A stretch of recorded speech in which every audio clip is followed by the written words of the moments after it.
The Hazbeanz Show with me, Martin Beanz Warde, the podcast that travels in the back of a van.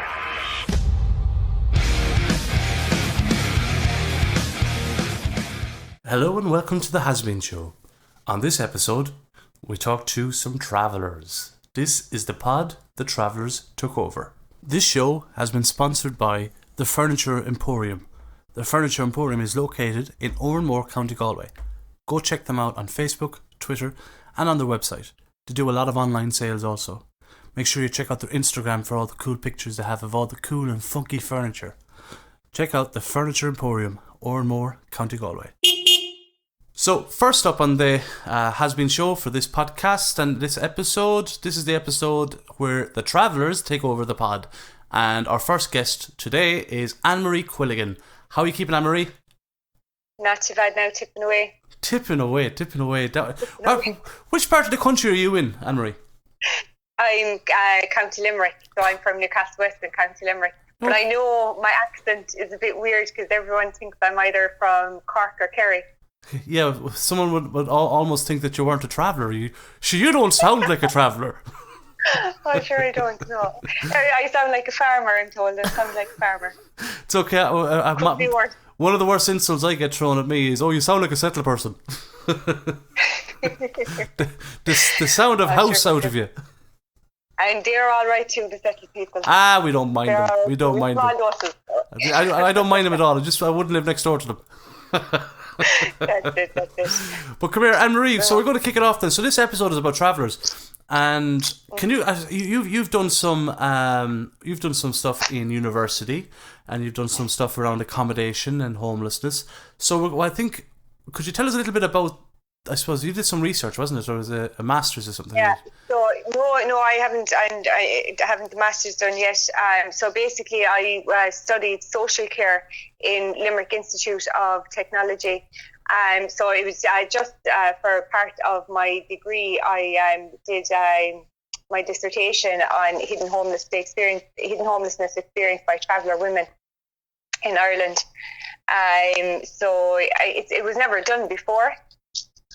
So it's something that I'm working on now again for my master's, just to elaborate on it a little. But it's an area, hidden homelessness is under research in Ireland regardless anyway, for the general population, and even more so obviously for the travelling community. Yeah, so like in Ireland, our definition of homelessness in Ireland is very vague. So it's what would you call it? They say it's very ambiguous. So it's open to interpretation of who a person that's experiencing homelessness comes into contact with within the county council. So what an individual working in the county council in Limerick might consider homeless could differ or vary to what, let's say, for example, a person working in the county council in Galway might consider that's homelessness.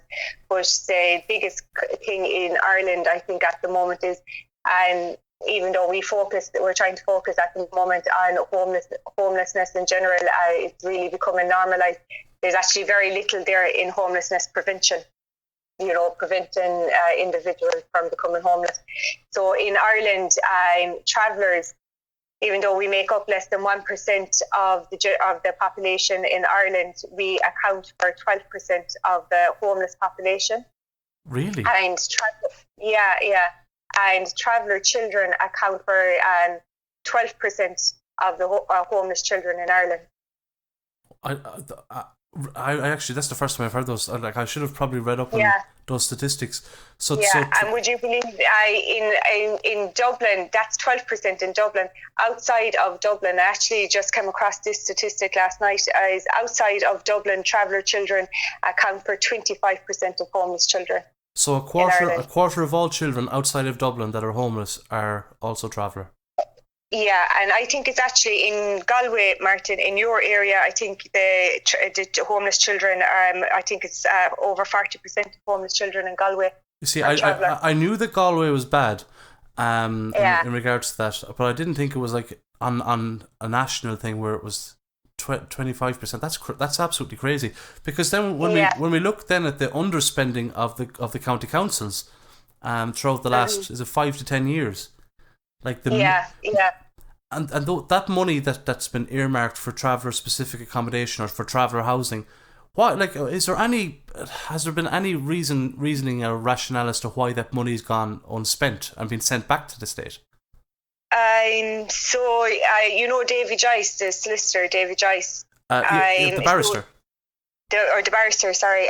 He'll kill it over so we don't get the label right. Oh, sorry. The barrister. So he took part in. It's actually a fantastic piece of research. It's called the Traveller Accommodation Expert Review. I hope I have that right now. But he did that with a lady named Dr. Michelle Norris. And Dr. Michelle Norris has actually been researching this area for years as well. And so basically, it's not so much funding is the issue, because the funding is there. It's the lack of implementation. And there's no accountability for our county council that doesn't spend their budget. Wow. So there's no sanctions there for any county council that doesn't spend the budget.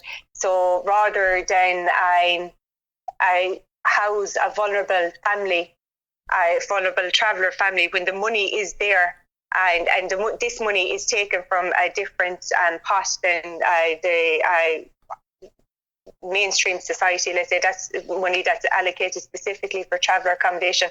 So rather than spend that money, they'd soon, a lot of members of county councils would sooner see a traveller family become homeless. And in saying that, I think actually in Dundalk, I read an article yesterday and I shared it on my Twitter account, where traveller families were advised by the county council, homeless traveller families were advised by the county council to put their children in care. That was their solution to accommodate. Put them into care. Yeah. So that's published now. That was actually been reported on by the Irish Times, I think it is, yeah. That's, I think the last episode of this podcast was about, we had Trish Riley on, who was taken into care at the age of 8 because the state viewed the travelling way of life as being, I suppose, detrimental to the well-being of traveller children. And then we have, so now in 2020, we have county councils across the country underspending by millions. I think, was it 5 out of 50 million or something like that was spent? And I think one of the arguments, because when we get the far right on, there's Jesus, look, they're giving everything to the blacks, or they're giving everything to the Chinese, or the Muslims, or this and that. So the far right are encroaching. They're coming in on this as a topic, and they're saying, on one hand, they're telling us, oh, sure, look, all of the rights have been given away. We're not even looking after our own. And on the other side of it, the same far right are the same ones who would see us dead in a ditch, and it's like it's almost using situations like this. And I believe that the state and the media has a lot to play in this, and allowing things like this to fester. Because had the council been spending correctly, there'd be no 40% of people or travellers or traveller children in Galway homeless. There'd be no 25%. There'd be no 12%. There'd be none of that if they were spending correctly. And one of the arguments that I've heard, I don't know if you've probably heard this one, where they say, well, oh, give them free houses. They're looking for free houses. People are under this illusion or delusion where they think that when you get a council house, that it's a free house. They forget that you pay rent, no more and no less than unsettled people who get social housing or council houses. They think that you're given this house as a gift. Yeah, that's actually something that I'd be very passionate about now as well. And just to add as well to that, travellers living in halting sites pay for their day. Yes. They have to, so those halting sites are not provided for free, but they're not serviced, so they wouldn't have, a lot of halting sites wouldn't have access to running water or refuse or sanitation or anything like that. And an awful lot of halting sites would actually be extremely dangerous to live on as well. But that's kind of, for me, is something now that I would be very passionate about, because what I consider, I grew up in a council estate, whatever social housing or whatever people want to call it, it doesn't make a difference to me. I had a fantastic upbringing, and for me, that was such a privilege. I grew up in a lovely housing estate, great neighbours. The shop was in walking distance, the school was in walking distance. And that really kind of comes down to, Maslow's hierarchy of needs, because we had, as a family, the basics in life, a safe, secure home. And my parents had that safety net, and that they could put a safe roof over our heads. So we flourished in our lives, and as did my neighbours. None of us, just because we were living in a council estate. Now, there was only about, I'd say, maybe 25 houses where we lived.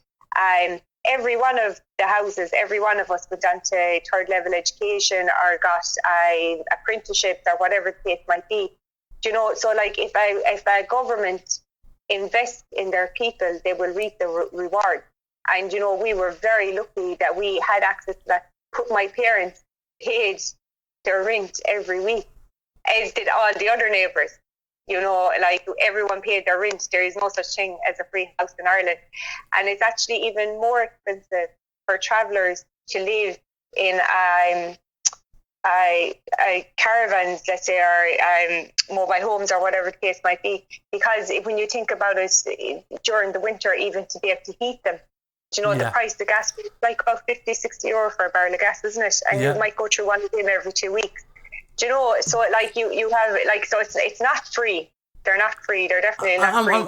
And what's really annoying is when people think that they're free, and they think that, especially if a new site, and I don't think there are any new sites that have been built in the last 10 years, but when travellers in a site, one of the things that stands out for me, and I'm using Galway here as an example, there's a site outside of Galway City. It's about 5 miles outside Galway City.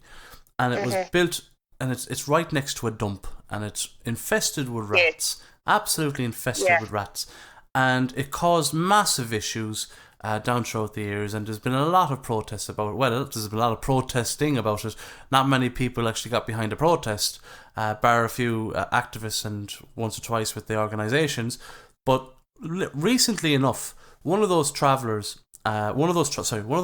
families were earmarked to be given a house just outside. It was 200 metres past the city boundary, and the house is burned down by some locals who had been putting in objections.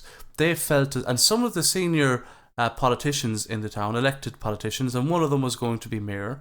There was another few politicians from the county who were objecting. They denied objecting, even though that it was printed in the newspaper weeks previous to that. One of them started to call me a liar because I called him out on it. And I went out there and I took a video of the house that was burnt down the next day, and I said that, and I still stand by it, if you're a politician who called for consultation, if you're a politician who said that the locals should have been consulted first, if you're a politician who said that the city council should have been buying property outside of the city boundary, then you are involved in this. And if you don't come out and call this out and call this for what it is, which was vandalism, which was, it was a hate crime, it was a house that was marked for travellers. To date, none of those politicians have come out. None of them have called this behaviour out at all. We still don't know. The arson investigation is still ongoing. We still don't know who did it. We probably never will know.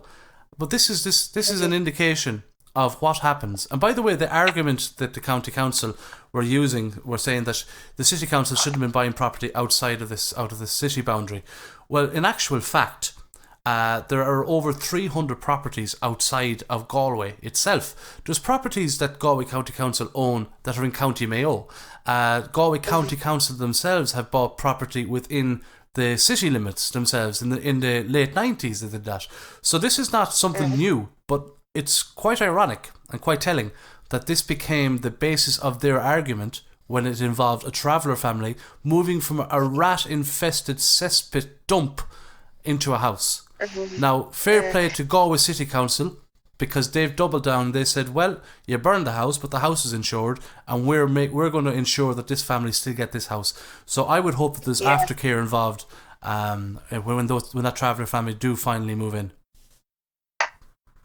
I first of all, my heart breaks for the family, because I how safe will they feel living there? Can they live there for their own welfare? Now, I'm just saying, and I know that's fantastic that the Galway County Council are taking a stand on that, and fair play to them, and we do need to see an awful lot more of that. But you have people saying here in Ireland, people think the far right is, the rise of the far right in Ireland, and that they think the far right in Ireland is a new thing. Far right in Ireland has always been here. And just to say, Nan Joyce herself, in exactly the living conditions that you were describing there, Nan Joyce herself, that was the reason why she stood up and ran for election, was because her and her children and her community were being forced to live in third world living conditions in rat-infested sites. And they were being targeted and attacked as well by arsenic. Is the arsenic? Yeah. And just to say, she got a standing ovation from Nobel Peace Prize winners, and standing up with, she shone a spotlight on that. And she said, to Ireland, while you're looking at all these other third world countries, she said it's kind of hypocritical that you're not looking what you're doing to your own vulnerable people in Ireland. And that was what they were doing to travellers.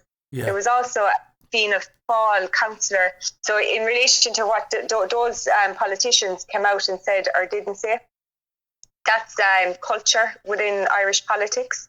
So there was a Fianna Fáil councillor, Paddy Kennelly, and he actually made a statement, and he said the sooner the shotguns are at the ready and these travelling people are put out of our country, they are not our people. A Lord Mayor in Belfast called for travellers to be incinerated. There was a Fine Gael TD, Austin DC, said that the only solution for the traveller problem, in inverted commas, was laid in ensuring through birth control that our numbers would be contained by forcing traveller women to go on birth control. Of course, and that was a tactic used against the Roma as well, wasn't it? The Roma community had those problems as well, with forced sterilisations being brought in for regular hospital appointments and checkups. I learned this myself when I studied with the Roma community in Budapest back in 2012 at the European Roma Rights Centre. And when I found out that there was forced sterilisations going on, where students were being put into classes with other students that had learning disabilities, where they were treated as if that they were subhuman, and that for me was eye opening. But then to hear it, and other politicians here then saying, put them all on Spike Island, or when you have judges saying, travellers live by the law of the jungle, or when even worse, there was a judge in County Clare, I think it was Ennis, where a traveller man put a curse on a guard. Now, it was a horrible thing to say. It was a horrible thing to say. But he was jailed for that. They actually took a curse on board as a personal attack. There's things like this. And then, we had a priest in the same county who refused a traveller woman entry into the church on the day of, I think it was a communion, because of the length of her skirt. And in the same video where he's telling her to stay outside, and he called the Gardaí to keep her outside and to get rid of her, in the same video you can see settled women walking in with skirts of the exact same length. And I think that was quite telling. Yeah. And that was only recently. Yeah, and that's the prejudice. And that's actually something that really kind of upsets me as well. But it's actually something that I really admire about the travelling community. People get very caught up on how travellers dress, and some travellers dress whatever way they want to dress. Some non-travellers dress whatever way they want to dress. For me, I think it comes down to the individual and their style or whatever. And I dress the same way as my friends dress. You dress probably the same way as your friends dress, or whatever the case might be. Yeah. It's no big deal. But one thing I love about us as a community, and that's very, very precious to us as a community, we do not body shame our children. Yeah. We do not body shame our women, and a traveller woman will have the confidence. If she sees an outfit and she wants to wear that outfit, she's going to wear it, and she doesn't care what Mary down the road is going to say about her. Whereas you don't. That's really because Mary down the road is wearing the same thing. That's why. Do you get me? We'd never, we don't body shame, which is something I like. and which is something that's very important, particularly for young women coming up. But I see now that obviously coming onto social media and stuff like that now, that is changing, but that's just something that kind of always stood out for me within our community. Like, we wouldn't pass comments on an outfit that another woman was wearing, if we thought she didn't have the right figure for it. Yeah. And you would see that, like Marianne Dare will wear whatever she wants to wear. Marianne has a lovely boob tube. It's a luminous green boob tube, and she's got the boobs to match it. Yeah, for anyone listening, by the way, Marianne is a character, a comedy character that I created. Marianne is not an actual person, so we're not name dropping some innocent traveller woman. And she's far from innocent, by the way. Yeah, she is. But just getting back to your point, so that rhetoric from politicians is accepted, but more importantly, that rhetoric from politicians is rewarded. And we see there, Josephine Madigan is a Minister of State. She engaged in anti-traveller rhetoric. She stopped traveller accommodation being built in her area. Emer Higgins is a TD. Again, she's been against. She stopped traveller accommodation being built in her area. John Bailey, Marie Bailey's father, was a county councillor. He did the same. Phil Hogan was a TD minister, went on to Europe. That's right. He stopped traveller accommodation. So it is rewarded, so monkey see, monkey do. That kind of a way. Absolutely. And look, I'm conscious of time here at the moment, but there is one thing that I need to run past you, and it's about, we mentioned it briefly a while ago about the far right, because I think it's important, and I am conscious of the time here, so I know that you're very busy today, and thank you so much for giving me your time today. But I think we might just, if we can just talk about this one, because it's an important one, because the far right, as you said, it's just a new label on old mentalities that have always been there. It's called the far right now because they are targeting people that are non-national, or they're targeting people of colour, and they're becoming more nationalist. And sure, look, they can't get rid of us. They tried for centuries to get rid of us with sterilisations and tried to assimilate us. So we're here. We're the stain that they can't scrub off, even though they've tried. Try as they did, that we're still here. So they've been relabelled as the far right, but as we said, they've always been here. But one of the tactics that I spoke to you about this before, but one of the tactics I'm seeing is they're trying to polarise travellers against people of colour or people of different nationalities, and they're trying to tell us that we need to speak up, and that they're on our side now, by the way. They are our saviours now, because they're trying to be divisive. They're trying to turn travellers against non-nationals or people of colour, and trying to tell us that they're robbing your racism. That's how idiotic this is.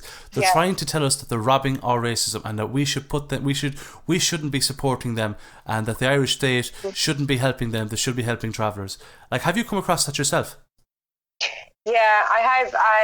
I actually seen an awful lot of it on social media. Like I was saying to you, I had accounts messaging me there,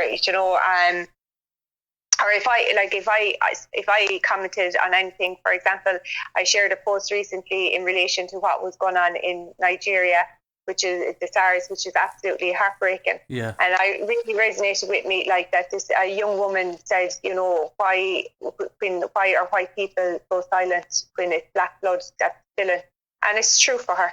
She's a young black woman living in Ireland of Nigerian heritage, and it is true for her, because if what was happening in Nigeria was happening here in Ireland, the whole world would be up in arms, and I find with this guy anyway, who was posing as traveller on social media, and then he started messaging me and trying to kind of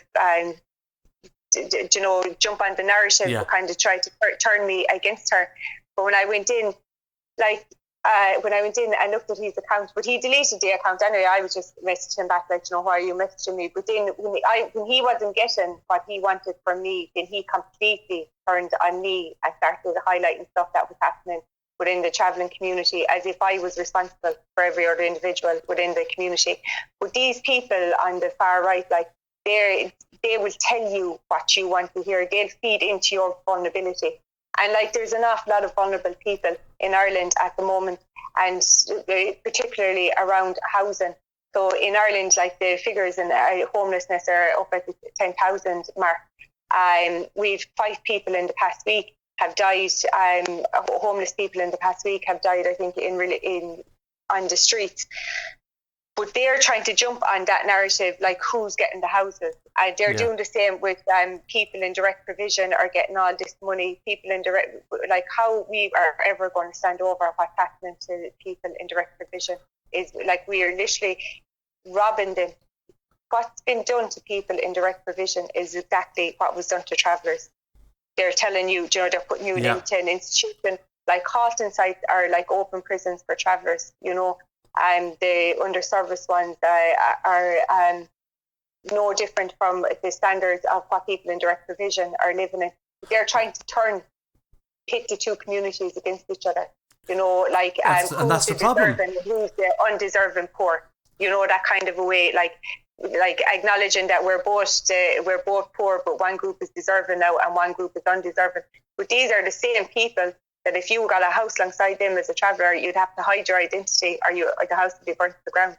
I'd even go one further. I think they're so intertwined that a lot of these people on the far right are actually quite well connected. And I guarantee you one thing. Yes. If you moved in beside them, they would know that you're there because they've got connections in the council, they've got connections in within politics, within the guards, within everywhere.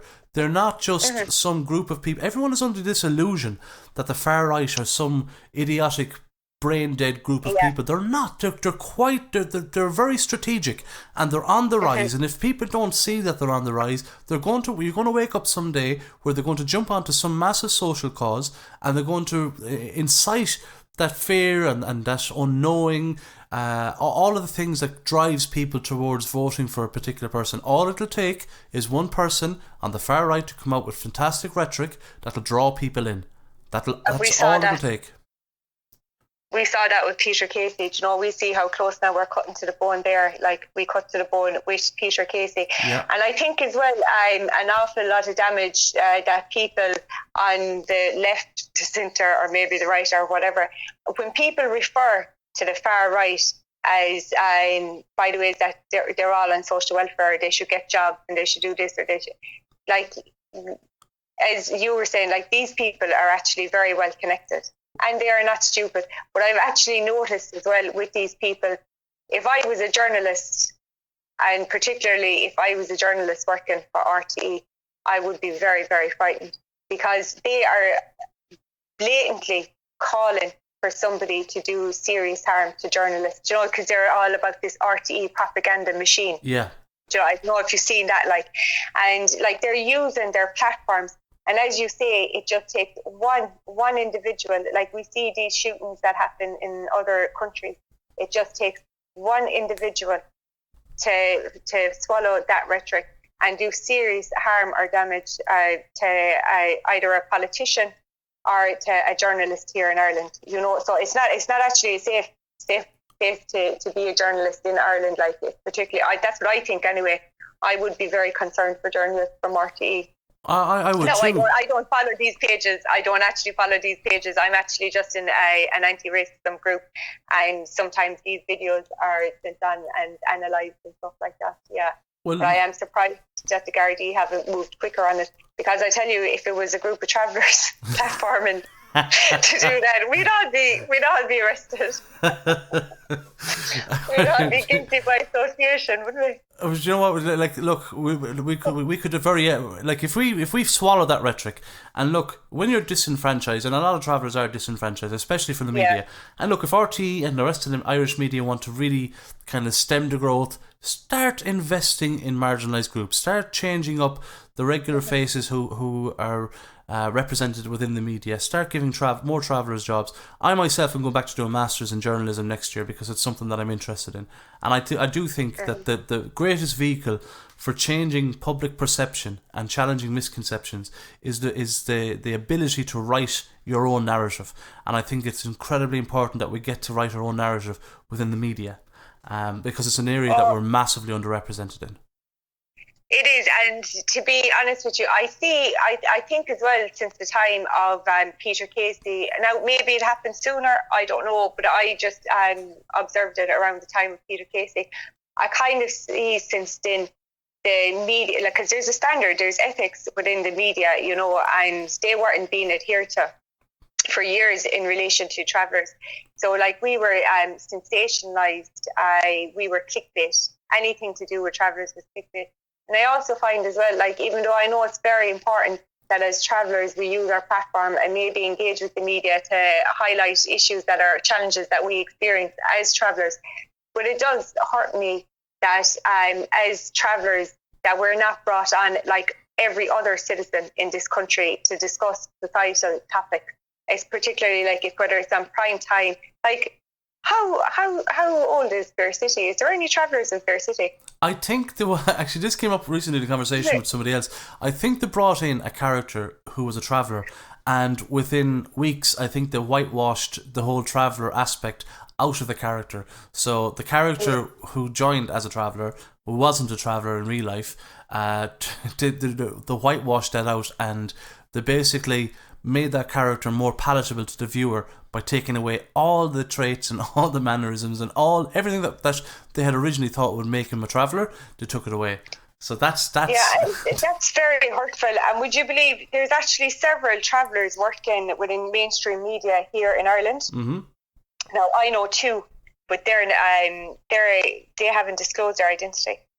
They hide their identity. Now I completely respect that, and I understand that, and you do as well, because you know, they're afraid, like, you know, of the stigma and the prejudice, and I understand that.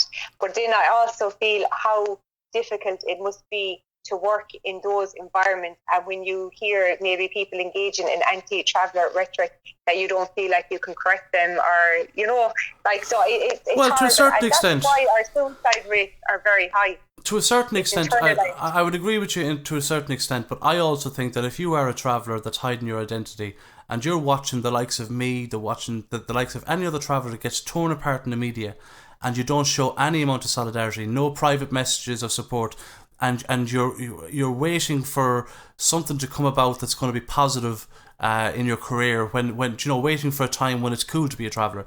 Well, I don't accept that either, because what it does is, I totally understand where you're coming from, where they might be coming from, you know, the fear of outing themselves as a traveller, but I also think that's a massive privilege. That's a massive privilege that you're undertaking, that you have the ability to hide yourself within the media. And even as if you're I suppose masquerading as a settled person, even settled people speak out against racism. Do you know what I mean? So there is some personal responsibility, and there is a time in life, especially if you're an adult, if you're in your 30s or in your 40s or in your 50s, and you're within the media for years. Now couldn't be a better time to come out and say, listen, I've been hiding my identity for years, and here's what I've learned about you guys behind the scenes. Now's the time to do it. Yeah. I suppose, I don't know. That's like, only my me, opinion now. And there's no right or wrong. You know, there isn't any right or wrong. But kind of, for me, you know, I don't know if you ever heard of this. I know for a fact you definitely heard of him as a sociologist, Goffman. Yes. Yeah, and so he discusses, he has a theory around stigma, and basically, like, what he's saying, like, that individuals, like ethnic minority individuals or whoever, and it might be mental health or black person or whatever, but it would also apply to travellers, so that we choose to hide our identity, and he actually describes it as a term is called passing. But so you might hide a stigma symbol. You know, like, so a stigma symbol, like he'd refer to it, might be like your skin colour, your accent, your clothing, or your behaviour, or whatever that's associated with your community. And, you know, like, travellers would experience, like, I suppose what he would call like a tribal signal, a stigma, which is kind of affiliated with race and nationality and things like that. But that has a massive impact on a person's mental health. And, you know, even like a gay person or anything like that, you know, and internalising that. And I think that's contributed, you know, an awful lot to the suicide rate within our community. You know, it's a risk factor. You know, I'm not saying that just because an individual hides their identity that they're going to die by suicide, but I think it contributes as a risk factor. Do you know, that kind of a way? And I agree. It must be an awful lot of pressure to live with that, you know, and carry it as if it's you know, like I don't want to say that it's a shame, but like it must be so much pressure having to hide your identity all the time. Well, I tell you what, Anne Marie, and this is not being flippant about it, but it's a lot harder when you truly identify and you put yourself out there, because there are times when I was at my lowest. There was times when I had to seek professional help. There's times when I felt suicidal. There's times when I was absolutely anxious for months on end. There's times I wanted to give up my career, but I persevered, and I didn't persevere for myself because I'm not making a living out of it at the moment, and it might likely work out that I'll have to change my whole career path in order to make a living. So for me, it's not harder to hide your identity. In fact, for me, I would say that is an approach I could have quite easily taken, because I'm articulate. I could have hidden that from day one. I could have, you know, infiltrated the media in that sense and pretended not to be a traveller. From day one, I took the stance that this is who I am and I'm proud of it. And even when I'm putting on the smiles and I'm putting on the courage and the charisma, and I'm arguing with politicians or I'm arguing with people in the media, and I'm really standing up for travellers, and I'm challenging travellers as well around homophobia, around animal abuse, around domestic violence, and I do all of that. People see the portrayal, but they don't see the damage that's done in the background. So my main fear is, because I'm not alone with this, there's so many travellers who put themselves on the map out there, and to put themselves out there as a traveller, leaving themselves open to constant abuse. And I would have talked to you about this before. Like, I get so much hate mail, so much threats, and so much nasty stuff said about me, and it would really be disheartening for me to find out in 5 years' time that somebody's been working in the media, becoming quite successful, to come out with their story, and all of a sudden they'll get loads of airtime, and they'll forget about the other travellers that had to walk through all the shite and all the hardship and all of that stuff. So and again, I'm coming from a place of damage as well, and from hurt. Maybe that's why I have this perception, and maybe this is why this is my perspective. But I do believe that it would be very unfair to spend years hiding your identity and then not helping out those who are portraying themselves as themselves, and taking all the hits and trying to pave a pathway for that person to be able to come out. I totally understand what it's like to not want to. Like, there's times, Anne Marie, when I wished I wasn't born a traveller. When I was, especially in school, when kids won't invite you to birthday parties and stuff. You know? Yeah, 100%. I was, listen, I go on a date there. I should tell you this all now. Marianne would love this. But I went on a date there last summer. Hello. And about a year and a half ago.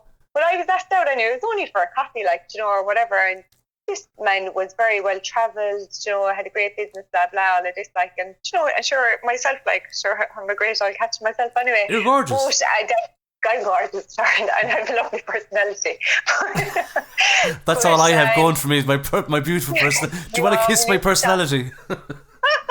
Will you stop? But sure, went for the coffee anyway, and I'm not going to lie now, you know, I'm very political. But the conversation came down anyway, and the man told me that he didn't really vote, and I was then, like, you know, and I kind of in my head I was saying, no, I couldn't date somebody like this now, because I would have no time for people that don't vote. But came back anyway, and I was chatting to the girls, and they were like, oh, you need to broaden your horizons, and you need to be more open, blah blah blah, give him another chance. So he asked me out for dinner. Went for dinner. The dinner was grand, and then got tickets to go see this show. And so when we were out for the dinner anyway, and we had the tickets for the show, which was the next night, we were supposed to be going on the date. It just so happened, didn't he make several condescending comments about travellers? Oh. And I was like, yeah, and you know, and I was saying, oh my God, you know, like, and you see my social media, you know, like, or whatever. I was saying, God, this why it hasn't gone through my social media at all, anyway, like, you know. But he'd made several comments, and I said to him, I said, you know, I said I would like to see you again, but I didn't want to be making a big deal out of it, because I was on a night out, you know, that kind of way. I just said, that's kind of language, I said, makes me feel very uncomfortable, and I told him who I was, and he kept saying, he thought I was kidding with him, you know, and I was like, no. And you don't look like a traveller. Yeah, I got all of that now, like, as well, yeah. And I was like, look, I said, it's not up for debate. I said, it's not up for discussion. I said, I don't want an argument. I said, I just don't feel comfortable, I said, with you using that language around me. And I was nearly apologising, like, and I was saying, Emery, don't get heightened now, and don't get triggered and all of this. So I came home anyway, and I was telling the girls about it. And didn't he blocked me on everything. And this is a grown man now, like, this is a man in his 40s, like, blocked me on absolutely everything. And no, not that I was going to go to the show with him anyway, but like, we had tickets to go to a show, and he didn't even have the decency, to send a text message, or whatever. And so, like, I didn't even think, like, I didn't even feel that upset me as much. But I was talking to my lecturer within one day, and like, it just came out, and I can't believe this happened. And I got very upset about it. Not for me, like, I didn't care about him, it was not for me. But I was saying, what, like, I'm educated, I have my own house, I'm financially independent. What do I need to do to be accepted by someone like that? Yeah, I know that. Like, what more do they want from us? Like, I'm like, what more do they want from us? Like, and so for me, it really upsets me for the traveller children coming up behind us. I don't want them to have those experiences, and I don't want them to feel shame or feel like that they have to hide who they are or who their family are. Like, it would break my heart if my nieces and nephews were afraid to share pictures of my grandparents or my father and stuff like that. Yeah. So, and that happens. Like, that's a process, by the way. Yeah. And so, but like, I get exactly what you're saying now, like, and that actually happened to me twice, would you believe? Yeah. But then, in saying that, I have the most amazing friends. Like, I have to say now, even through school and everything, secondary school, I have the most amazing friends in Newcastle West, where I live.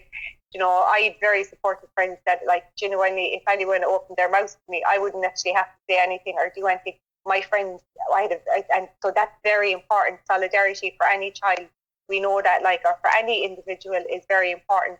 And it's just people not engaging in the bystander effect, So I was blessed in that regard, and I was just very lucky in life as well. I had a very strong family, and that I did go into education. But an awful lot of travellers, and it'll never just be about travellers either, because this is why I'm so passionate about Indian direct provision. My heart breaks that we are putting children, that we are putting individuals into direct provision and robbing them of their culture, of their ethnicity, denying them and, like, institutionalizing them, like we have done to travellers as a society.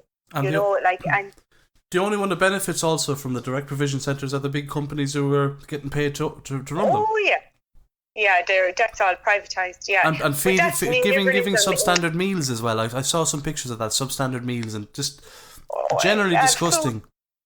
Yeah, so there was a direct provision centre down here near where we lived, and like, I know people that worked in there, and they told me, like, if individuals didn't go in there with a mental health problem, they came out of there with a mental health problem. That what they were being exposed to was inhumane inside there, So, like, I think anyway, as Ireland, like, it's nearly as bad as a war crime. I don't know, is that too strong a word to say in it? Like, but what we are doing to vulnerable children and vulnerable adults, I mean, it's disgusting that we can stand over that as a nation. And ensure you have the far right in thinking, that they get everything, and that people living in direct provision get everything and anything, and, like, we're barely meeting their basic human needs. Like, it's crazy. And I think that the whole issue of direct provision is going to be a full episode on this show, and I will be returning to that. I've actually got friends who went through the system, and I'd be very eager to get them on and just to talk about what it was actually like for them, because there's a lot of myths to dispel. But I'm conscious of the time here, Anne Marie, so I'm going to say to you, you are an absolute inspiration. And for anyone listening, you've always been a support to me with my comedy, Even when I do stuff that I probably, like, for example, I might have made a statement without actually knowing the full facts, you would have politely pulled me aside and told me the truth, or shown me, a different context, in a way that you're not even challenging me. And it's a very, very good way that you approach things. And I've said it to you, you need to own your space, because you are a future leader for our community, and that is the truth. As they say back the road, that is the gospel truth. God bless the mark. You are what I would call a future leader, and I've said this to numerous people as well behind your back, because that's what I do. I talk behind people's backs because I'm a bitch. So I've been saying all these things. I've been priming you. You will be a future leader, and the reason why, because you have a fantastic grasp of people and empathy. And the fact that you're able to contextualize emotional things in the way that you do, to be listened to with plain ears, like, that is an incredible skill, and you are an absolute inspiration. So there you go. And look, and in regards to that fella that blocked you after he found out you were a traveller, as they say back in Tuam, the gravest insult that you give a man, that he may never get a horn. And that is what I'll extend to that man, or any man that acts that way. Anne Marie, you've been an absolute pleasure to talk to, and thank you so much for giving me your time. You have a wealth of knowledge, and we'll have to do a proper coffee and meet up again once this pandemic flicks off. 100%. And I just want to say quickly, Martin, as well, like, I'm so thankful as well to all of you, and particularly yourself as well, and Eileen and Hannah and Cindy and everyone, for taking me under your wings. And Kathleen Lawrence, I hate naming people because you always... Because if I forget one, that's why. You shouldn't go down that road. Yeah. I never name people. I just say all the activists, because I'll always forget one. And Rosemary, for taking me under your wings, honest to God. I'm sure every day is a learning day, and we're all in it together, aren't we? Yeah, so listen, thanks a million, and the podcast is brilliant, and I wish you all the best with it. Thanks so much, Anne Marie. All right. I'll be in touch with you again soon. So listen, have a great weekend, and I shall talk to you soon, my dear. Brilliant. Okay. Tombior, you're a Tombior. God mind you. Thanks a million. All right, Anne Marie. Talk to you. Bye. But Jesus, time for a cup of tea on the Hazbeanz show. Coming up next on the Hazbeanz show, we speak to Oein DeBharduin. He is a traveller activist. He is a co-founder, along with myself, with formerly LGBT PAVI, now known as LGBT TARA, which is LGBT Traveller and Roma Alliance. He is also a consultant and advisor to Senator Eileen Flynn in the Shannon. Welcome to the show, Oein DeBharduin. How are you keeping? Mighty Martin, thanks for having me on. Oh, listen, thanks for coming on. It's a long time coming. So, Oein, I've just given a little bit of a preamble as to who you are, but I'd like to go through a few of the things that I mentioned. One being that you're an author. Could you tell us a little bit about your new book? I am, and I think more importantly, though, I always like to make differentiation between an author and a writer. I think everybody has the ability to be a writer, and we shouldn't be defined by the fact we got published, although I'm incredibly happy that I have been. The book itself is called Why the Moon Travels. It was published by Skein Press back in October, and we're already in our second reprint, which is really exciting. Oh, wow. And it's a collection of traveller folk tales and understandings from our traditional and our lore. And I suppose, where did the inspiration come to write this book? A lot of it comes from my own father and my family. Like, my father will be a well-known poet and storyteller, and like myself, who's also obviously a writer and a poet. A lot of that work and generated within the community, stays in the community. So one of the things I wanted to do is to take all this understanding of culture and diversity and ideas and thoughts and dreams and share it. I really wanted just to write a book. I just wanted to write a book. It turns out the book that wanted to be written was the book about traveller folk tales. And I know we're always desperate to step away from the idea of like non-traveller topics, because that's the only thing we ever seem to ever talk about. But it's the tale that wanted to come through me, and I was very, very blessed to be able to link in as well with the wonderful artist Leanne McDonough. She's fantastic, by the way. The artwork is unbelievable. And it's really raw, and they're also a third version of retelling. So she got the tales, and she was let go and do what she wanted, because the part of our tradition is that, like, retelling the tales is authentic because you know them and feel them is legitimate. The idea of, like, one of the things that she was struggling with is that when you write a story, you settle it, you fix it into the page, and that's not how our stories really are. And I was thankful enough to be able to partner with Leanne McDonough, who is a wonderful artist and also an artist from the community. And part of her retelling was that I wanted her to have the freedom going, here's the tales, here are understanding, but go create what you need to create out of them. And that's part of our tradition, that they were not here to settle our stories or to fix them onto the page, but we know that they can have new and fresh life, allowing them to travel through people as they want to. And it is also shocking that it took to 2020 for a travel writer and a travel artist to come together and write a book on our folktales. Because while there are books on our folktales, they're taken from the community and they're being analysed and reviewed by the wider community, which unfortunately has robbed us of our ability to both contextualise them, but also to respin them. Like, many people don't even realise that their grandparents and their parents' stories are out there and are recorded, either in audio form or written form, and they haven't had the opportunity to take in that beauty, but other people have had the benefit of it, and I find that very problematic. So part of the work and how it came to be was not only sharing a story, but sharing a beautiful story, but also a story that has connection, and it isn't just about how people view travellers as problematic people, but view people that has a culture and a sense of identity that's ever blossoming and evolving and unreal in our lives. Yeah, and one of the beautiful things that you did with the book was you brought the language of shelter or cant into it, and there's a translation for each of the titles for the stories. You have it in the shelter translation also, and I think it was just a lovely kind of beautiful touch. And part of it is that I'm absolutely fascinated with our language, because I've been a part of the movement around towards revising it. I was part of the team that in 2017 got the language of 2018 was listed on UNESCO list of intangible cultural aspects, which means that the state agrees our language is both legitimate and also it needs protection. And so one of the main things when it comes to language is that it's like all languages, that it is diverse. That it's something that's ever living and growing. It's creative, but I'm also very aware of the idea of fixing a term in solidarity. Like, sometimes if people bring up a term that say, "Oh, that's wrong," and I'm going, that may not be correct for you, but it doesn't take legitimacy away from someone else using it. Because some people, for instance, like the word "taken," which I find really fascinating, is associated with embarrassment in Wicklow, while in Galway it has a different understanding in term. Both legitimate, both real. I'm not going to sit down my mother and another woman in her later years saying, "You're wrong, love." The whole thing is that languages has the ability to grow and prosper, but also it's something we need to know that we hold on to, and that we should celebrate and move away from our state of fear around it and reduction of use to actually start using it very openly. But I know when it came to that, I wanted to be really sensitive, so I send lists of words to people. Not every single word has a direct translation, because it's concepts that don't translate over and ideas that don't translate over. I tried my best, but also I tried to make sure that I had a balanced approach. A example I often give is that when it comes to young boy, my mother would say "subla," my father would say "subleen." Both were willing to die on that hill. And at the end, you kind of say, "Okay, let's see what we can negotiate here and see what our mutual understandings are." And some you win and some you lose. I think the discussion and even having it was very interesting and much needed.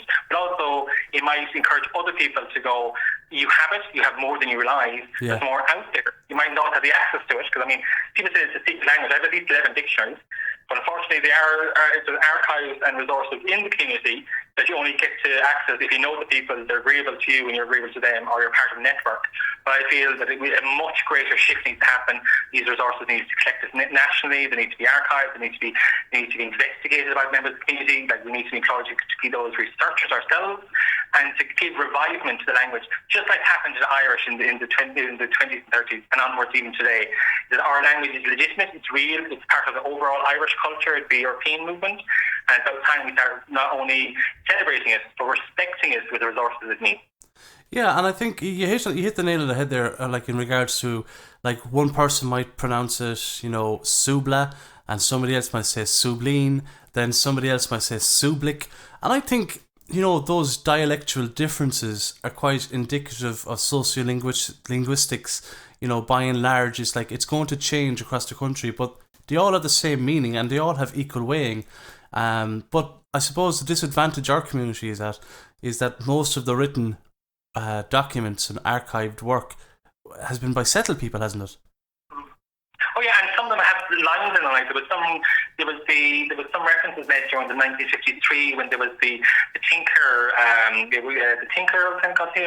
commission pieces from the national folklore, and there's definitely words presented and sentences that are errors, but they're done so in a humorous way. Now the person researching wouldn't have got that.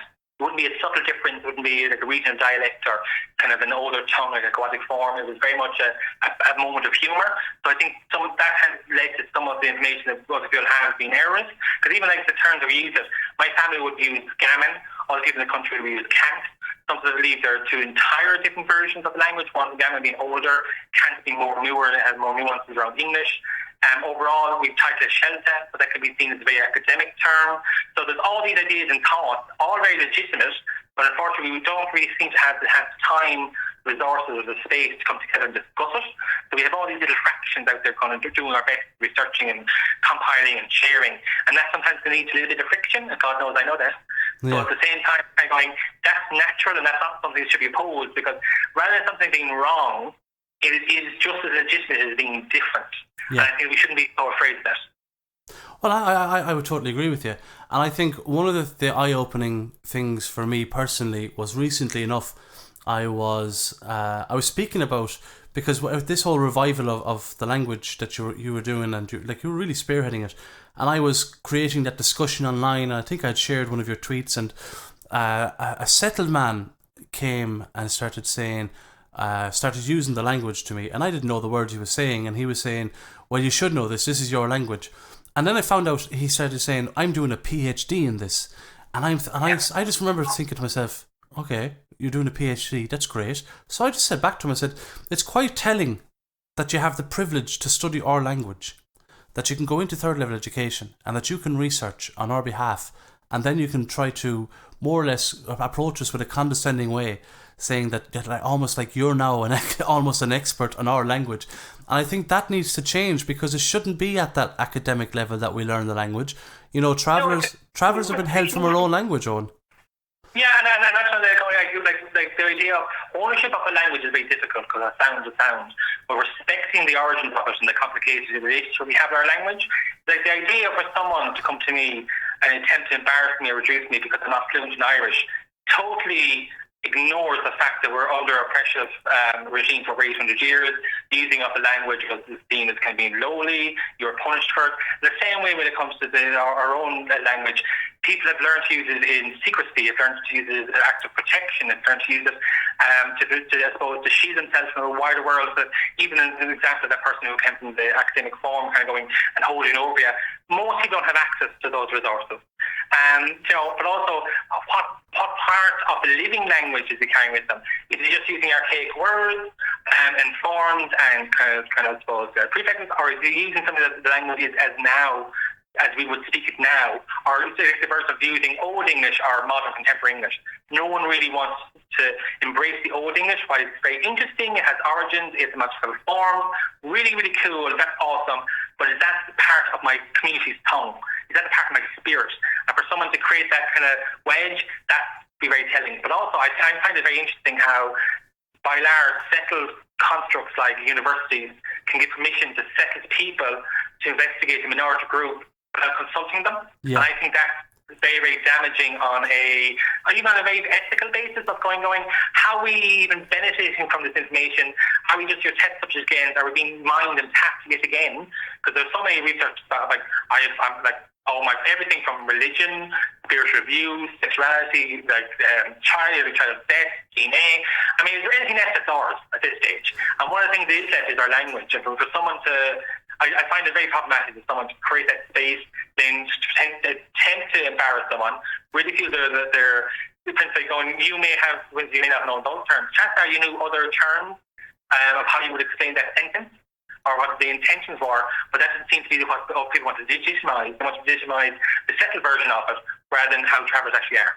100%. Do you know what I call that? I've been calling it for years, is academic voyeurism, because that's that's unfortunately, like, I don't know how many times I've been asked to be part of somebody's research as an interviewee. Now, by and large, I've refused nearly all of them, unless it's a traveller that's conducting the research. Now, I know that there's a lot of settled allies out there as well, but at the same time, there aren't enough travellers doing research, and when a traveller does go to do research, I'd hate for them to be in a position where I've already given up the same story to a settled person before.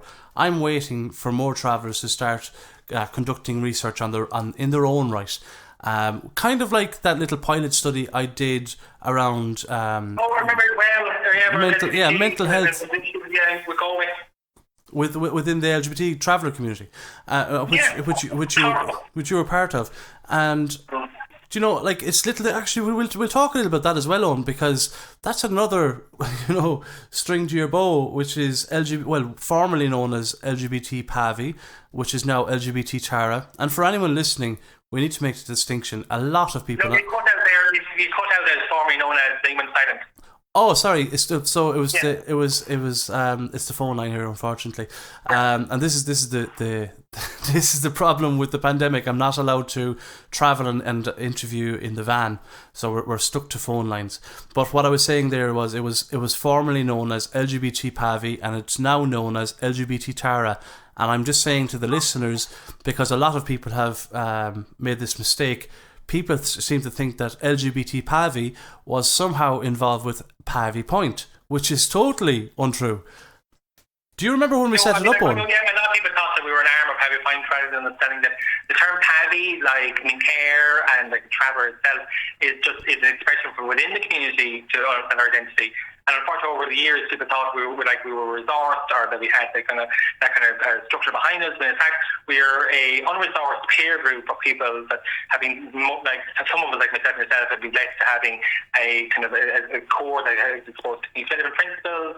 It's a network that link people in with kind of the support that are needed. But by and large, we aren't. But we are also a part of the LGBT National Traveller and Roma kind of action group, which does have the national LGBT organisations such as like TENI, LGBT Ireland, which is very active, and other kind of groups, and as well as the national traveller groups such as ITM, Part1, Exchange House Ireland. So like we are holding that space as much as possible, but unfortunately people were sort of assuming that we're part of a different construct rather than going, no, we're a peer-based independent group, because politics are very different, especially when you're a minority within the minority. Yeah. We need to be very sensitive about that, and we were not the people who were in the positions of power or influence at all times.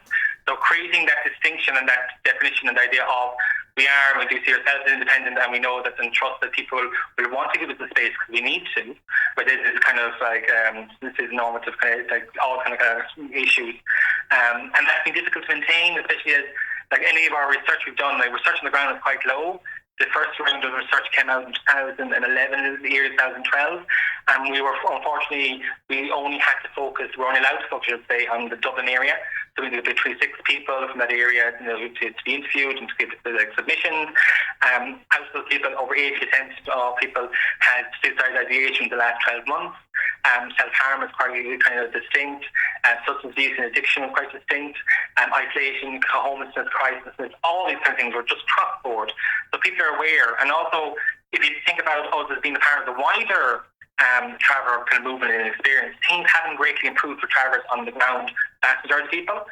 Why should we assume that it has somehow miraculously changed for LGBT travellers when in fact we have additional barriers? Especially people who aren't young, cisgendered, gay men. Like there's a whole other word out there of like young mothers who are lesbians, trans travellers, all these other kind of potential challenges that people have to face in order to hold on to who they are. And the services are very open at times to supporting us. Don't really have the nuances in place, haven't had opportunity to have had some training, but not the core training that we all know and need. And resources, although we've applied for them, and which I'd be hopeful from the Department of Justice and other, support agencies, that there will be shortcomings, because if we are to shift this sea of sorrow and pain, it has to be laid out by the community itself. Because that's something you often say, nothing further without us, and unfortunately the majority of the time we're swept up in other people's programs without time that we have that space. Because I know from the two strategies that are most important in my life at the moment regarding LGBT issues is that the NITRIS, which is the National Travel Roma Inclusion Strategy, and the LGBTQI Youth Strategy, both which mention travellers and mention allocation of resources and education, will both reference each other. Yeah. So while the NITRIS strategy references the LGBTQI strategy, the LGBTQI strategy mentions NITRIS, and in the middle we're kind of going, who's actually doing this? Yeah, I know. And I think hopefully, and I'd hope that our community would support us on this, and vast majority of people who have, it should be the community members, but that also means resources, but also space and the appropriate support, not just the visual support and pride, because pride for myself can be both an amazing day. The only time in my life I've ever seen people get excited to see a group of travellers walk down the road, no life yet, it does myself and seem amazing. But also at the same time, it can be incredibly destructive to leave that environment of celebration and go back to a place where you feel you're not wanted. Yeah. And so those kind of polarities need to be. One of the things, Owen, that really annoys me, I was speaking as an individual, but one of the things that really annoys me is when I see national travel organisations, and there's only one in particular, I'm not going to name it because, I don't stoop to the level of people that pretend to be representatives of travellers. I won't name people, but I'll name a situation, and I'm not dragging you into this, Owen, this is my own personal opinion.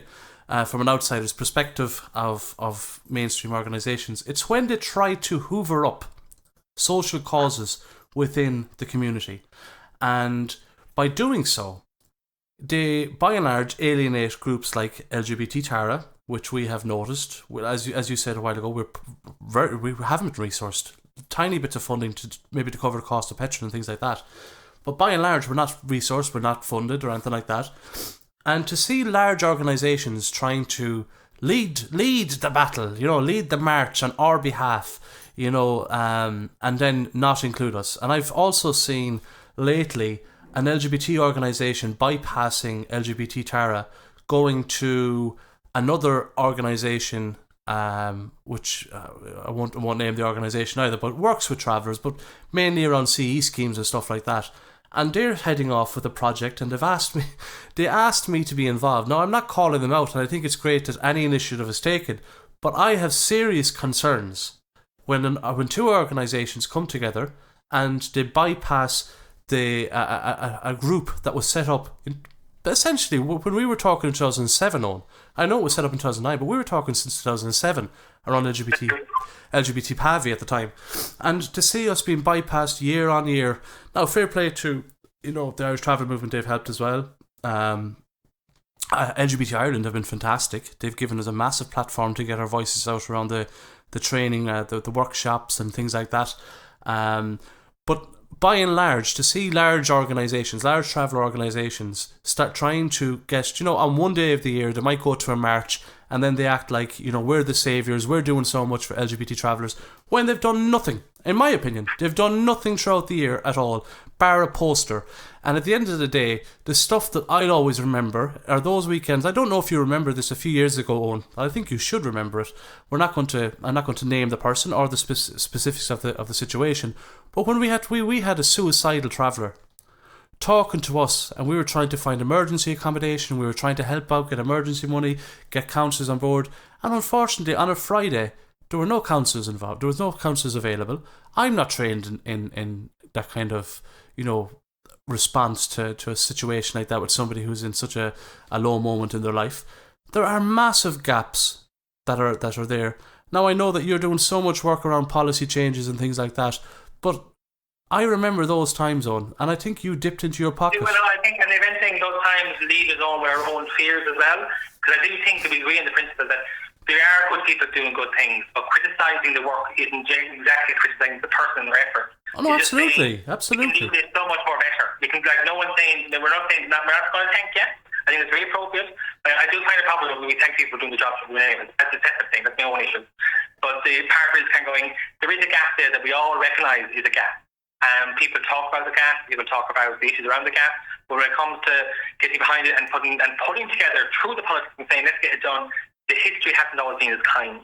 And unfortunately, if you're a member of the group has been burnt by that, like most LGBT travellers who feel there's a traditional distance between the images being presented by some organisations and who we are as individuals, that can lead people to be quite anxious. You can either say, I don't really want to step into this place of trust because I've been here before, it didn't work out. But as well as that, I think there's a huge difference between groups that advocate and groups that have membership. And I think with the wider communities, they don't really get that there's some groups that have membership and their accountability is different to the community, the groups that advocate. And like I said, I'm always worried about, am I accountable? Am I just talking about my own steam? So I think creating spaces where we can be challenged without being disrespectful, but also recognising that even within our minority group, the fact that we too experience the discrimination challenge you experience, however, we experience additional different ones because of this. And for that not to be factored in the way that people want the understanding for traveller identity to be factored into other people's policy comes as a gap for me. So if you can be so passionate about how travellers aren't heard at this table, don't think all travellers are heard at yours. Yeah. And I think we need to remind each other and ourselves of that importance, because otherwise it's not about bringing, like, when we've more at the table, it's just about making the table bigger and making, voices can be in a place to be heard. But unfortunately our history hasn't always told that. And like, I know we've talked about it before, here we are, cisgender men talk about an LGBT movement. Like, we know a lot of lesbians, of transgender people who don't feel comfortable coming to the table, who have left their communities, don't trust organisations, may exist and have connections within the wider LGBT kind of communities, but conceal their traveler identity because of issues they've experienced. And that's a lot of things to take on board. And then we look at programs of what's happening, going posters and information is important, workshops important, but also fundamental kind of grassroots, I suppose, changes need to be adapted. Otherwise, we're just going to see this as another generation. Social media has helped, and social media has helped us grow and develop new platforms, but they're not the ones necessarily that are influencing the overall structure. No, absolutely not. But you've recently moved into the political sphere with Senator Eileen Flynn, Owen. I have, and I'm back in there. Actually, in 2018, I was first traveller ever to work in their office. Although I should say, first self-identifying travellers work in their office. I do feel there's people that were there before me, just didn't may not have felt the ability to express who they were, may have concealed their identity, as many people that we know have in the past. But it was first self-identifying travellers work in their office through Senator Claire Keller, and now returned in the advisory capacity to Senator Eileen Flynn, working on legislation, working on policy, and ensuring as much as possible that not just like a traveller voice is heard and nuanced on what's moving forward, but also ensure that other minority voices are, because if anything that travellers know, we know what it's like to be let outside the room. And in fact, actually top of the room, the Rockets, we were there the night when traveller identity was, like, ethnicity was finally accepted, because it wasn't something that was granted, it was accepted by the state. And like yourself, I was other people outside the room. Owen, I remember in my heart. I interviewed you outside that was outside the Dáil, wasn't it? Yeah, I remember I interviewed you about it, and I was saying I was so happy, and I'm so grateful to all the settled people who are inside sitting down watching traveller ethnicity become recognised by the Taoiseach. And I remember saying, and I just want to thank all the settled people who have taken up all the seats inside for experiencing this historic moment on behalf of all the travellers that are still outside in the cold and the rain, because that's where we were. There was 100 of us outside, while a lot of the seats now were taken up by settled people. Fair enough, some of them had worked with travellers for years and things like that, but in a moment like that, when the announcement happened, some people did leave and they said outside with you. I know TD didn't even call for them, and unfortunately it's complicated. Some people didn't leave.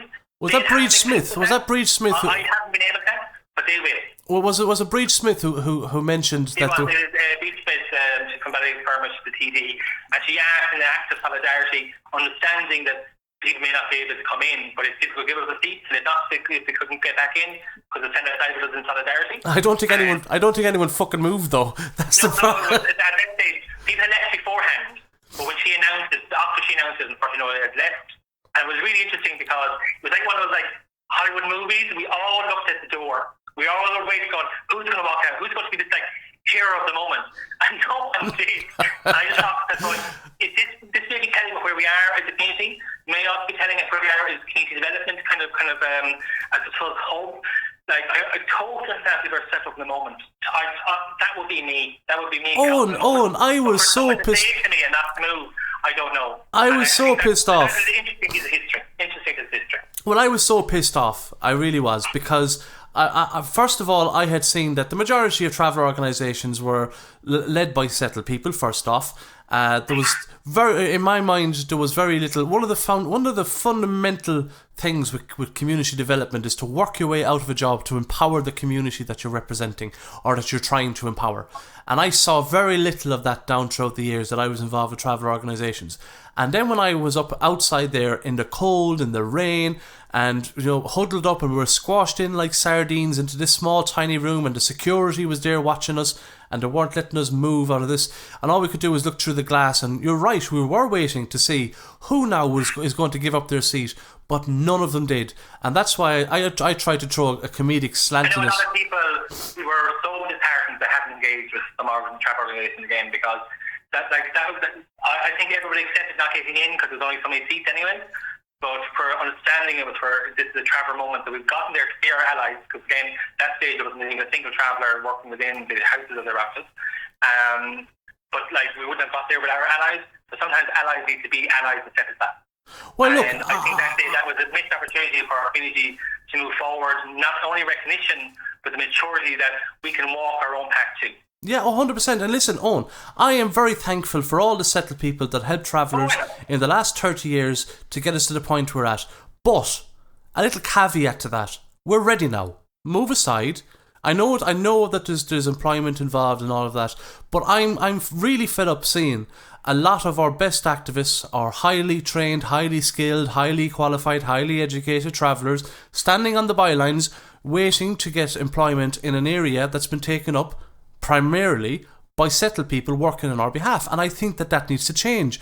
The optics of that is horrible. It's a really, in my mind. I wonder the other minority groups is such a severity that if you look at the other, like just say LGBT groups and groups of people of colour and migrant groups, and they all led by like people not of that community or not of that experience. Not at all, because the optics would be screaming on. Yeah. And that's just the truth of it. I think that blindness is there. It's almost that people just feel we're not ready, and they're kind of going, how do you know we're not ready until you give us that? It almost feels like they think that we can't be trusted to run an organisation on our own behalf. And let's face it, for anyone listening to this podcast, just so you know, the majority of jobs within the traveller rights movements across the country are taken up by travellers in CE schemes. They're given 19 and a half hours or 20 hours a week or something like that. Very little power. They're put on voluntary directors or board of directors.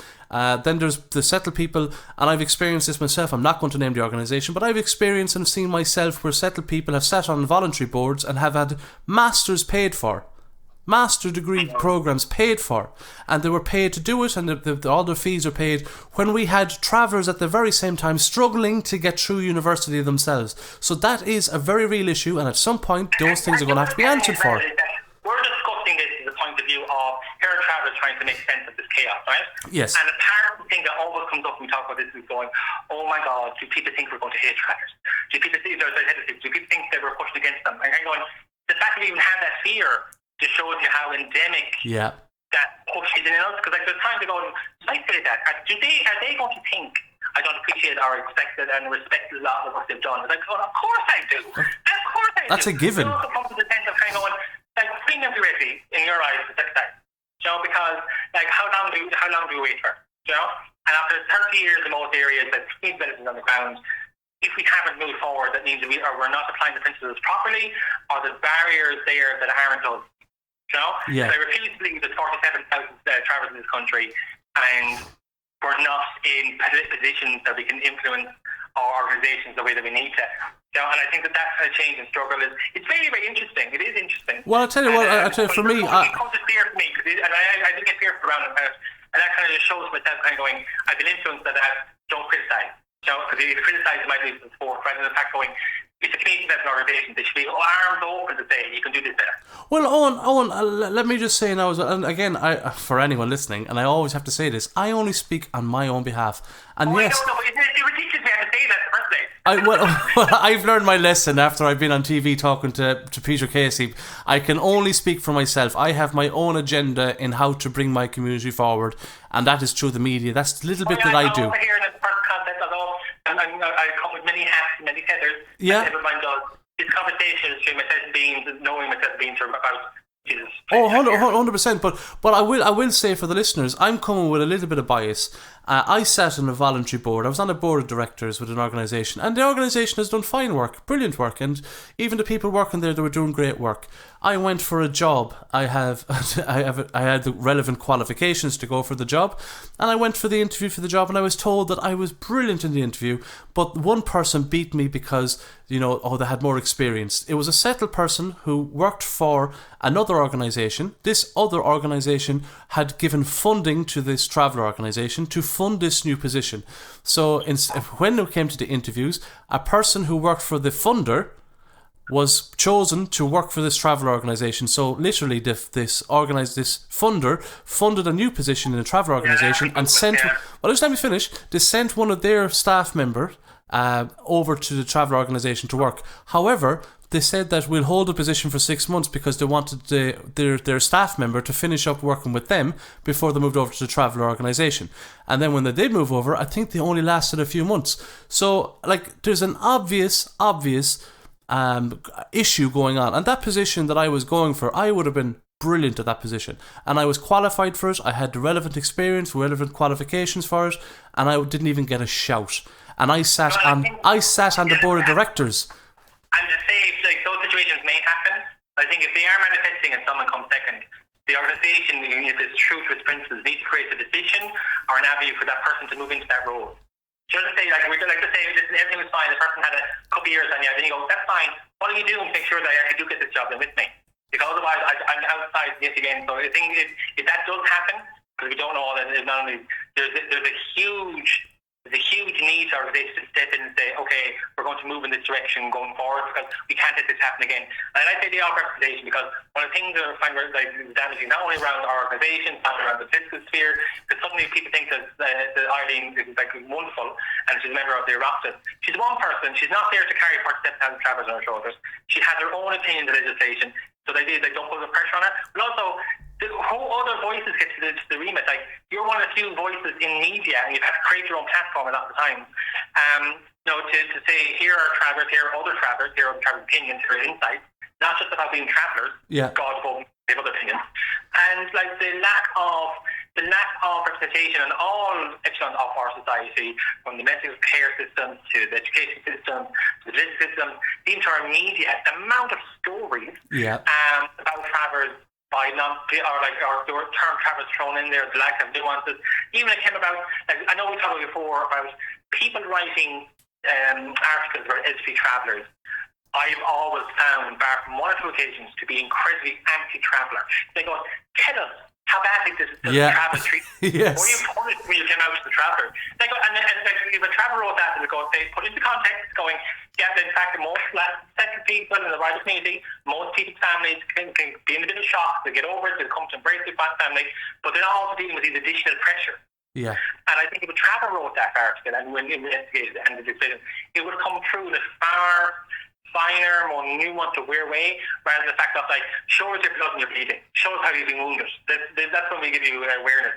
Rather than, you know what, we're dealing with our stuff, but you have to deal with your stuff too, because you know what, we're tied together. Yeah. And unfortunately, you're the one with power in this situation rather than ourselves. So, but people don't want to hear the story of, like, are we, like, no one is without some sort of ability, but when it comes to societal shifts, where we are a minority who is not at the table at the vast majority of the time, and the least you can do is create legitimate, non-tokenistic bases in our world that travellers can talk about being travellers or understanding, but also that's another topic, another insight, another opinion. Like, I have things that I talk about from like astronomy to the local green trade change to spruce trees and how to pick up land. Nothing directly to do with travellers, but would people ask me about them? No. Because that's not my space, you know. And I think the more travellers we get involved in those spaces, physical, social, kind of, and within the media sphere, all the better. Because if you think about it, I don't know what it says, probably, and count on 7 fingers amount of travellers would be somewhat involved outside of the organisations around some sort of media or representation or kind of craft or theatre, the entertainment scene. Yeah. And then even fewer would actually engage directly with the media. So you're kind of going, that comes with an incredible amount of power to the person, but also responsibility. People can get burnt out by that. Constantly being harassed online, constantly have to be pushing back against people going, explain all these things to me. Why aren't you self-policing your own community? Yeah. Tell me this policy. This traveller from over here did that, and going, I have no idea who he is, but thank you for attempting to make me responsible. I appreciate that. And if you look at me, let's go to the other pages in the newspaper and see how you feel and how you feel. No, that's the thing, you see. But I do think what you're doing is interesting, is important, but also where we are, it is necessary. It is necessary. Well, the whole point of this podcast was created because there's no other avenue into the media, unfortunately, at this present time for me. I've only ever been an interviewee on other people's work, and I'm good enough to answer their questions, but I'm not good enough for the media to invest in me to create an avenue where I can be just not even the traveller presenter, but a presenter with a traveller perspective, or an interviewer with a traveller perspective. So like so far, I've only touched on out of the 5. This is the 6th episode. So out of the 6 episodes, this is actually the first episode about travellers. I've looked at a load of other issues already and different people and talked to different people, but essentially this is the first time that I've done the traveller topic. So like it's not as if. It's kind of powerful in no way. Like we're all the time we're told we need to be the interviewee. We can never be the investigator. Because even to change that kind of like that phrase and that form and that kind of thing does take a push, because people will want to pull you back. Yeah, 100%. And Owen, on that note, I want to say thank you so much for joining us on the Hazbeanz show today. You've been, as always, a wealth of knowledge. I wish you the best now with, I suppose, this thing with the Shannon. I'm going to try and get Eileen on. I notice she's extremely busy, but I want to get Eileen on, and I think she deserves a full episode on her own, because she fought to get to where she was, and she didn't have to fight most of those fights. She should have got a lot more support, in my opinion. But I'd love to get her on eventually.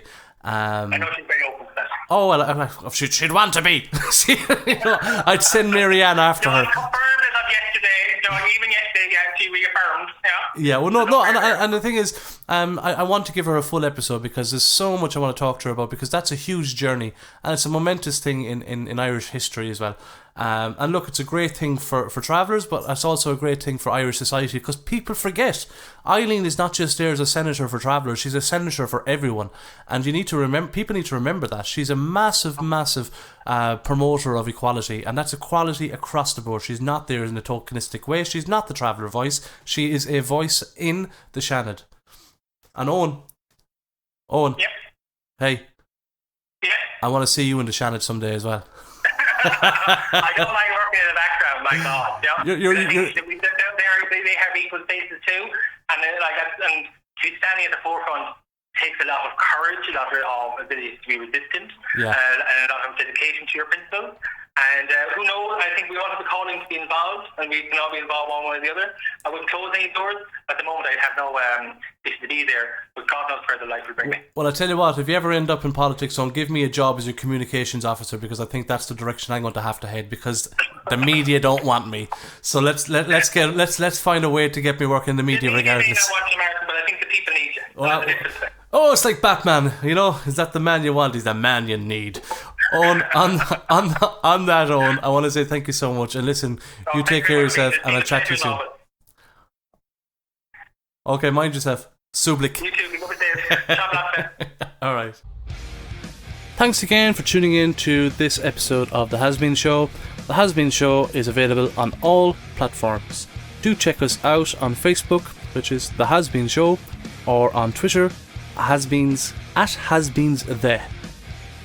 If you can, we would really appreciate if you could subscribe to our Patreon page, which is www.patreon.com/The Hazbeanz Show. The Hazbeanz is spelled TheHazbeanzShow. Thank you so much. The Hazbeanz podcast is presented by me, Martin Beanz Warde. On sound and sound engineering is Chris Sture. Thanks for tuning in. Catch you next time. It's Beans in a pod, but this pod is travelling.